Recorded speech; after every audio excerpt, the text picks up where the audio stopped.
لوگ اذان سے پہلے اور بعد درود پاک کیوں پڑھتے ہیں؟ جواب سماعت فرمائیے۔ حضرت بلال رضی اللہ تعالیٰ عنہ اذان سے پہلے قریش کے لیے دعا کیا کرتے تھے۔ چنانچہ سیاہ ستہ کی مایہ ناز کتاب، ابو داؤد شریف کتاب الصلاۃ میں حدیث نمبر 516، حضرت بلال رضی اللہ تعالیٰ عنہ اذان سے پہلے اس طرح دعا کرتے: اے اللہ، میں تیری حمد و ثنا کرتا ہوں اور قریش کے مقابلے میں تیری مدد چاہتا ہوں کہ وہ تیرے دین کو قائم کریں۔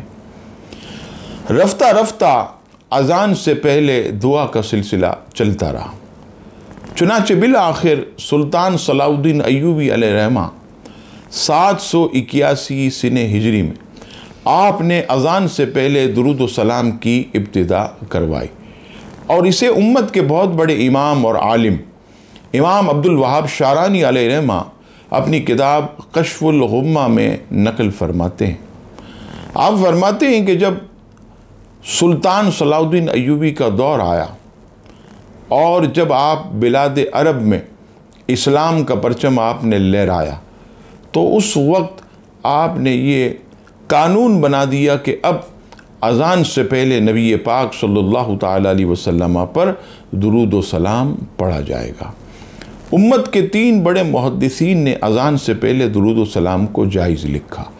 سب سے پہلے امام عبد الوہاب شعرانی علیہ الرحمہ نے کشف الغمہ میں، امام حجر شافعی نے فتاوی کبریٰ میں جائز لکھا، امام علی قاری نے مشکات کی شرح مرقات میں جائز لکھا۔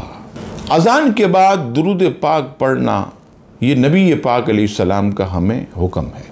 چنانچہ ترمذی شریف ابواب المناقب میں حدیث نمبر 1549، حضرت عبداللہ ابن عمر رضی اللہ تعالیٰ عنہما سے روایت کہ رسول اللہ صلی اللہ تعالیٰ علیہ وسلم نے فرمایا کہ جب مؤذن سے اذان سنو تو وہی کلمات تم بھی کہو اور پھر مجھ پر درود بھیجو۔ اس سے پتہ چلا کہ اذان کے بعد درود پاک پڑھنا یہ نبی پاک علیہ السلام کا ہمیں حکم ہے۔